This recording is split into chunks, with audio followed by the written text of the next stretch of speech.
사무엘상 13장 8절부터 15절까지의 말씀입니다. 이 말씀을 저와 여러분들이 한 절씩 나누어서 읽습니다. 사울은 사무엘이 정한 기한대로 이레 동안을 기다렸으나 사무엘이 길갈로 오지 아니하매 백성이 사울에게서 흩어지는지라.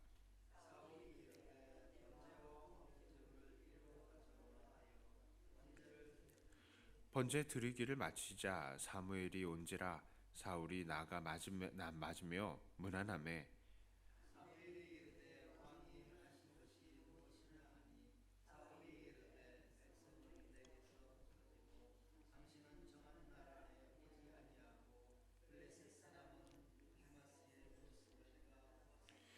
이에 내가 이르기를 블레셋 사람들이 나를 치러 길갈로 내려오겠거늘 내가 여호와께 은혜를 간구하지 못하였다 하고 부득이하여 번제를 드렸나이다 하니라.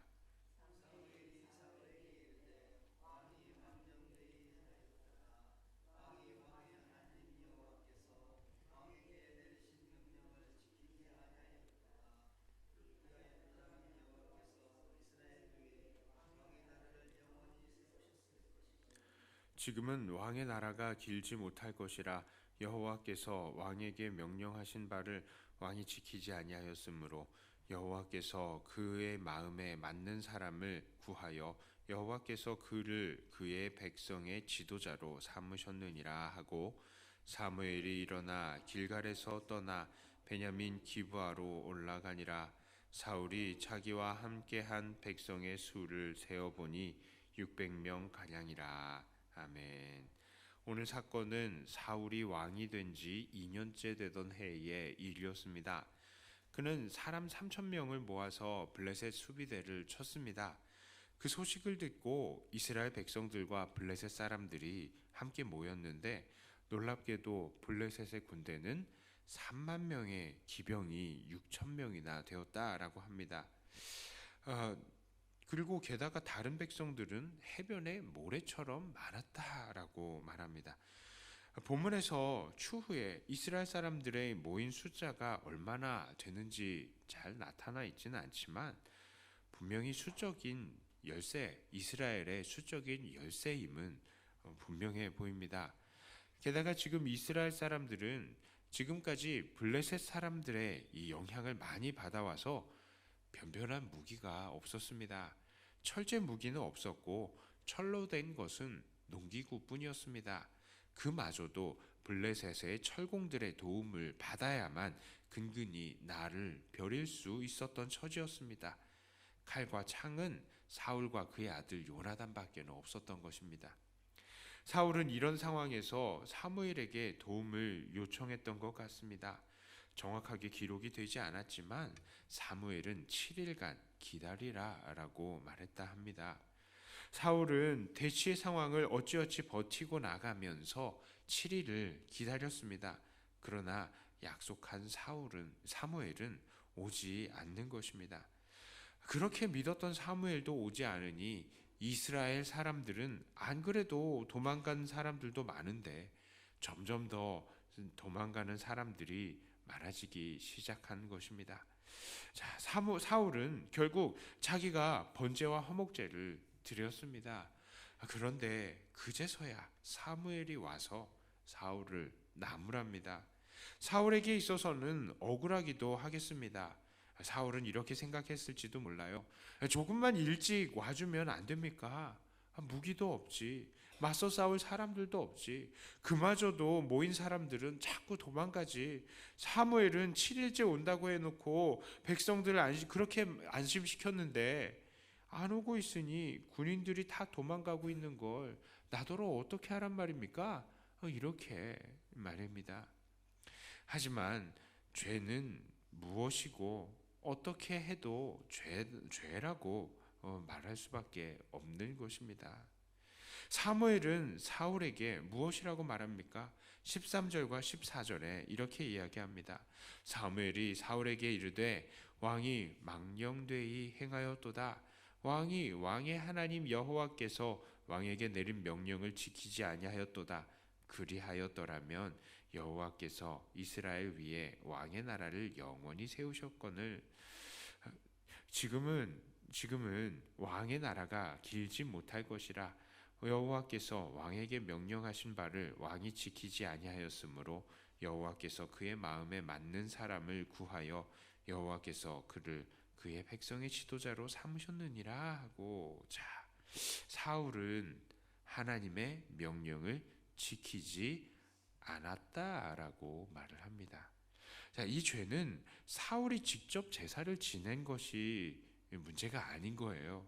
당시에는 사무엘 말고도 제사를 지낼 만한 제사장들은 많이 있었을 것입니다. 다만 사울의 죄는 사무엘을 통해서 하나님께서 말씀하신 그 명령대로 기다리지 못했던 것입니다. 사울이 그렇게 기다리지 못해서 하나님의 뜻을 순종하지 못한 것, 그것이 죄인 것입니다. 사무엘은 바로 그것을 지적한 것입니다. 지난 12장에서 사무엘은 온 이스라엘 사람들에게 무엇을 경고했습니까? 하나님께서 행하신 일 다 기억하고, 또요, 하나님을 경외하고, 또 진심으로 하나님을 섬기는 것, 그 세 가지를 사무엘은 경고했습니다. 그런데 지금 사울은 그 말씀대로 행하고 있지 않는 거예요. 이 사울은 이게 안 된 겁니다. 사람들을 바라보고, 이 하나님 본 게 아니라 사람들을 바라본 거예요. 그래서 이 사람들을 바라보고 현실을 바라볼 때에 하나님께서 여태까지 사울에게 어떻게 행하셨는지 기억이 나지를 않는 겁니다. 하나님을 경외하고 두려워하기보다는 사람들을 두려워하고 또 하나님을 섬기는 것이 아니라 하나님이 자기를 섬기게 하려고 시도를 하고 있는 것입니다. 그리고 너무나 놀랍게도 그의 이 한 번의 불순종으로 그의 왕위는 다른 사람에게 돌아가게 될 것이라고 선포되었습니다. 자, 오늘 이 사울의 범죄를 통해서 우리는 여전히 어제의 경고를 다시 마음에 새겨야 합니다. 우리는 늘 하나님께서 행하신 일들을 마음에 기억해야 하고 하나님을 경외하며 진심으로 전심으로 하나님을 섬겨야 하는 것입니다. 그리고 우리는 이것을 위해서 특별히 두 가지 경고를 마음에 받을 수 있습니다. 첫째는요, 우리는 하나님의 시선으로 세상을 바라보아야 한다는 것입니다. 사울이 범죄하게 된 이유가 무엇입니까? 그가 하나님의 시각이 아닌 사람의 시각으로 세상을 보았기 때문입니다. 11절에 이렇게 나오죠. 사무엘이 이르되 왕이 행하신 것이 무엇이냐 하니 사울이 이르되 백성은 내게서 흩어지고 당신은 정한 날 안에 오지 아니하고 블레셋 사람은 믹마스에 모였음을 내가 보았으므로. 사울은 백성들이 흩어지고 있고 사무엘은 오지 않고 블레셋 사람들이 모여 있음을 보았다라고 말하고 있습니다. 이 보았다라는 말, 그냥 눈으로 보았다라는 말이 아니죠. 그 상황에 대한 자기의 판단을 이미 세웠다라는 뜻입니다. 이대로 가면 하나님께 은혜도 간구하지 못하고 싸우겠구나 하는 판단에 어쩔 수 없이 자기가 제사를 드렸다라고 말을 합니다만, 그것은 바로 하나님을 향한 불신을 나타내는 불순종으로 이어졌습니다. 우리도 세상을 바라볼 때에 하나님의 시각으로 바라볼 줄 알아야 합니다. 우리가 믿음대로 살고 하나님의 명령대로 이 세상을 살다 보면요, 정말 어려움에 처할 때가 많이 있습니다. 때로는 벼랑 끝에 서는 것과 같은 용기가 있어야 될 때도 있습니다. 세상 사람들이 다 거짓으로 거래하고 사기와 기만을 일삼을 때에 나만 혼자 믿음대로 정직하게 살려고 노력하는 것이 정말로 나만 불리해질 때가 생기는 것입니다. 나의 믿음 때문에 친구들과 함께 있을 시간이 적어지면 결국 나만 혼자 외톨이가 되는 것이죠. 요즘 같은 세상은 우리의 믿음이 현대의 인권의식과는 반대된다고 해서요, 우리 믿는 사람들이 오히려 역차별당하고 있는 시대이기도 합니다. 복음을 전한다고 세상에서 적대시 당하는 것입니다. 그러나 이런 모든 상황 속에서도 우리는 하나님의 시각으로 우리를 바라볼 수 있어야 합니다. 사실 인간의 시각은 제한이 있죠. 나도 나 자신을 제대로 보지 못하는 것이 바로 사람의 시각인 것입니다. 그러나 하나님은 천지를 만드시고 이 천지를 다스리고 계획하십니다. 그러므로 우리는 모든 것을 아시는 하나님의 시각으로 우리를 바라볼 수 있어야 하는 것입니다. 그때에 하나님의 그 모든 것들을 바라볼 때에, 이 하나님의 시각으로 바라볼 때에 지금까지 하나님께서 우리에게 행하셨던 것들이 기억이 나게 되는 것입니다. 그때에 우리를 다스리고 계시는 하나님이 보이고 하나님을 두려워하게 되는 것이죠. 그리고 하나님을 전심으로 섬길 마음이 나오게 되는 것이죠. 하나님의 시각으로 우리를 돌아보셔야 되는 것입니다. 두 번째로요, 우리는 인내로 기다려야 합니다. 오늘 사울의 문제는 바로 인내로 기다리지 못한 것입니다. 사무엘이 늦은 것이었습니까? 사무엘은 늦지 않았습니다. 사무엘이 오기 전에 제사를 드린 것일 뿐 사무엘은 약속한 그날에 왔잖아요. 사울이 자기의 눈에 백성들이 떠나가는 것과 블레셋 군대들이 진을 치고 있는 것을 보고 두려워하지만 않았더라면 그는 더 기다릴 수 있었을 것입니다. 우리도 기다려야 합니다. 우리도 하나님의 명령대로 살고 있는 이 세상 속에서 핍박을 받고 괴로움을 당할 때에 정말 기다리기가 싫어지는 것이 사실이죠. 그래서 때때로는 너무나도 성급하게 말하고 성급하게 행동하면서 우리의 입장을 피력하고 세상에 따지려고 하는 것이죠. 그게 우리들입니다. 하지만 모든 것을 계획하시고 그 누구보다도 우리를 사랑하시는 하나님, 그리고 자기의 이름의 영광을 위해서라도 그 백성들을 놓치지 않으려 하시는 하나님께서는 언제나 정확한 시간에 일하십니다. 우리의 판단에는 하나님께서 아무것도 하시지 않는 것 같지만 그 하나님을 앞서가며 우리가 먼저 행동하는 것, 그것이 바로 불순종이라는 것을 우리는 깨달아야 하는 것입니다. 하나님께서 일하실 때 그것을 믿고 기다릴 줄 아는 것, 그것이 바로 순종이고 하나님을 향한 신앙인 것입니다. 이제 말씀을 정리합니다. 오늘 사울이 불순종하게 만든 원인 두 가지, 즉 하나님의 시각으로 바라보지 못하고 또한 기다리지 못한 것, 우리는 이것들에 주의해야 합니다. 사실 이것들은 우리들에게 너무나 어려운 일입니다. 그것이 맞죠. 우리도 너무나 미약한 존재이기 때문에 하나님의 시각으로 세상을 바라보지 못하고 또한 하나님의 때를 기다리지 못해서 경고망동하는 것입니다. 우리가 그렇습니다. 그러므로 우리는 어떻게 해야 합니까? 기도해야 합니다.